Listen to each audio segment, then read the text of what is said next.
안녕하세요. 이음아이 발달심리상담센터 이쌤입니다. 오늘은 DIR 플로우 타임의 핵심 개념 중 하나인 어펙트를 이용하여 상호작용하는 법에 대해서 알아볼 건데요. 어펙트가 무엇인지는 이전 영상에 준비해 놓았으니 이 영상을 보기 전에 어펙트에 대해서 먼저 그 영상을 보고 오시기를. 언젠가 아동 상담을 마치고 이제 보호자 상담을 하는데 그 보호자분께서 제게 이런 말씀을 해주시더라고요. 선생님을 만나면 좋은 기운을 받고 간다고요. 가만히 생각해 보니까 그때의 제 아마 어펙트가 희망 뭐 으쌰으쌰 이런 느낌이었던 것 같아요. 그렇다면 제가 아동들을 만날 때는 어떻게 하는지 그 부분에 대해서 이야기 드려보려고 해요. 제게 한 아동이 오는데요.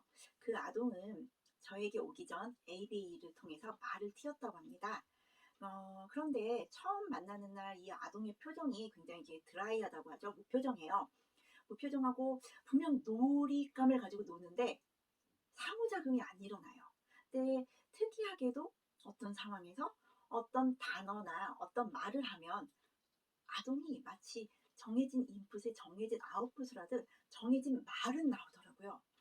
그래서 이제 그때 느꼈죠. 이 친구는 아마도 자연스러운 대화, 자연스러운 놀이는 해본 경험이 부족하구나 라는 생각을 했었답니다. 이게 중요한 게 아니고요. 이 아동의 이런 특별한 반응에 대해서 설명하려고 하는 건 아니고요. 이 아동의 현재 상황에 대해서 설명을 드리고 싶어요. 이 아동은 플로우 타임 기반의 놀이를 한지 최근까지 11회 정도 되었습니다. 주 1회, 그래서 11회 정도면 한 3달 조금 못 된 거네요. 바로 직전에 회기에서 어떤 모습을 보였냐면 일단 표정이 굉장히 밝습니다. 그리고 정말 재밌게 놀아요. 그리고 노는 과정에서 이제 자기의 생각이나 자기의 필요한 말들을 문장으로 말하기 시작하였습니다.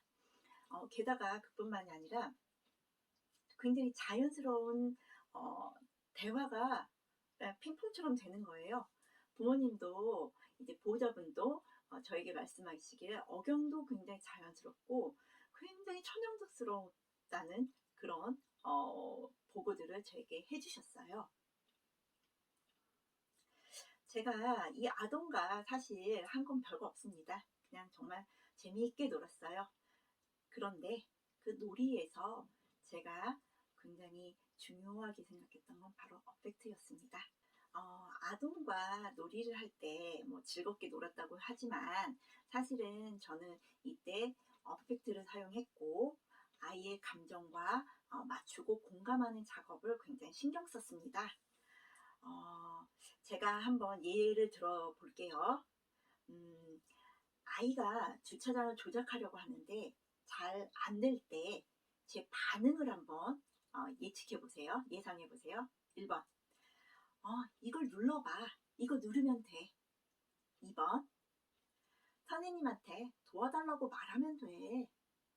3번 이게 안 돼서 속상하구나.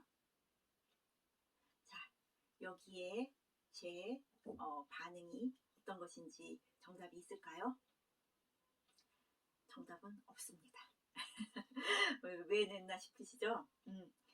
물론 이 아동이 속상하다 정도로 인지를 못할 거다라는 그런 생각은 하진 않았어요. 그 이전에 치료에서도 아마 비슷한 상황이 있었을 거고요.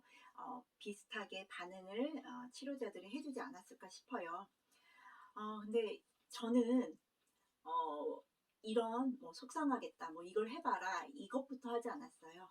그저 지금 이 아이의 답답한 마음에 공감하면서 제 어펙트를 좀 실었죠. 예를 들면 이거 왜 안 돼? 왜? 이런 거. 가끔 저는 큰애들은 아이씨 이 정도도 좀 하기도 합니다.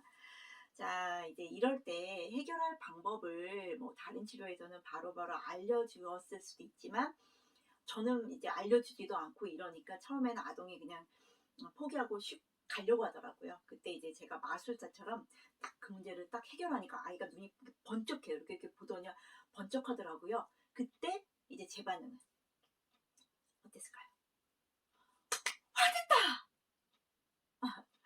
이 아동이 이제 해결되었을 때 그 시원한 감정에 이제 그 어펙트를 좀 표현한 거겠죠. 그 다음에는 아이가 이제 비슷한 상황에서 어느 날부터인가 이제 짜증을 내기 시작하더라고요. 그럴 때 뭐 저도 강하게 이제 그 아이의 마음에 공감해서 어펙트를 실어줬죠. 그랬더니 전에 포기하던 아이가 저에게 이거 이제 쓱 들이밀기도 하고 뭐 막 더 해보려고도 하더라고요. 뭐 그때 이제 제가 뭐 이건 어떻게 하는 거냐 뭐 이거 이렇게 하는 건가 뭐 해보기도 하고 뭐 그때 뭐 말이 이 아이의 표현을 좀 도와줄 수 있는 표현이 있다면 좀 도와주기도 하고 뭐 이렇게 문제를 해결했는데요. 바로 이러한 순간에 아동의 발달적 어려움을 지원했습니다. 아동과 그 마음을 잇는 저는 마음 이음이라고도 하는데요. 이제 그 공감은 사실 네가 화가 났구나라고 말로만 하는 것에 이상의 그 어펙트가 실려야 된다고 생각합니다. 더더구나 감정을 잘 인지하지 못하고 자기 감정을 잘 인지하지 못하는 그런 상황일수록 더 필요한 것이라고 저는 생각하는데요. 예전엔 많은 이제 놀잇감이 많은 치료실이 좋으니까 이제 저를 보지 않고 뭐 그냥 치료실 문으로 돌진하는 아이들이 좀 많았었어요. 마음 아프죠. 저는 왜 그러냐면 저는 이제 온 힘을 다해서 예전이나 지금이나 아동들을 대하거든요. 그런데 제가 특수교육 뭐 그리고 행동수정 그 입장보다 플로타임 기반의 놀이를 받아들이면서 지금은 저를 보고 오는 아동, 저를 보고 웃는 아동들이 더 늘고 있는 것은 사실입니다. 제가 그래서 이제 어, 제가 만나는 아동들의 부모님이나 아니면 뭐 저에게 슈퍼비전을 받으러 오는 학생들 치료자분들에게 제가 이런 말씀을 드려요. 뭐 이 아동들이 돌아가는 바퀴나 뭐 공룡들 쿵쿵거리는 거 아니면 바스락거리는 소리 이런 것들보다 당신들이 더 매력적이어야 된다고 꼭 말씀을 드려요. 특히나 이제 말이 트는 게 중요하다고 생각해서 말만 하는 놀이, 너무 인지적인 접근으로 가는 놀이도 좀 지양하라고 말씀을 드립니다. 어, 대신 어펙트를 이용해서 아동과 공감하고 또 즐겁게 상호작용하는 것이 더 재미있고 그런 내가 부모님이던 치료자가 더 아동에게 더 재미있고 매력적이라는 것을 이 아동들이 알 수 있도록 노력해 주십사 이렇게 부탁을 드리거든요. 물론 저도 아직은 또 간혹 어려운 경우도 있고요. 또 아동들의 그 처한 FADC 발달 단계나 아니면 개별적 차이에 따라 접근하는 뭐 말투나 수준 뭐 아니면 행동 이제 표현 같은 부분들은 조금 다를 수 있다는 것도 좀 미리 말씀을 드릴게요.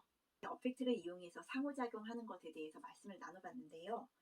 어, 이렇게 말하고 나니 주 1회 보는 저보다 사실상 아동들과 혹은 자녀들과 더 많은 상황에서 더 오래 상호작용하실 수 있는 가족분들이나 돌봐주시는 분들이 다양한 상황에서 다양한 어펙트를 전달해 주실 수 있지 않을까라는 생각이 들어요. 그리고 또 이건 저도 그리고 이 영상을 보시는 분들도 같이 한번 고민해 보셨으면 좋겠는데요. 내가 과연 상호작용하고 있을 때 내가 내 자녀나 내 아동에게 공감을 하고 있을까? 과연 나는 어떤 어펙트를 전달하고 있을까라는 부분입니다. 오늘은 이렇게 어펙트를 이용하여 상호작용하는 것에 대해서 이야기를 나눠보았는데요. 다음번엔 또 더 유익한 내용으로 또 만나 뵙도록 하겠습니다. 궁금한 점이 있으시면 이 영상의 아래 댓글에 남겨주시거나 네이버 블로그 마음이음 저희가 그리고 상호를 변경하려고 하고 있어서 이음아이 혹은 마음이음 두 가지로 이제 검색해서 들어오시면 블로그로 연결되니 거기에 남겨드리는 전화번호나 아니면 댓글 남겨주시면 또 답변해 드리도록 하겠습니다. 그러면 다음번에 또 만나 뵙도록 할게요.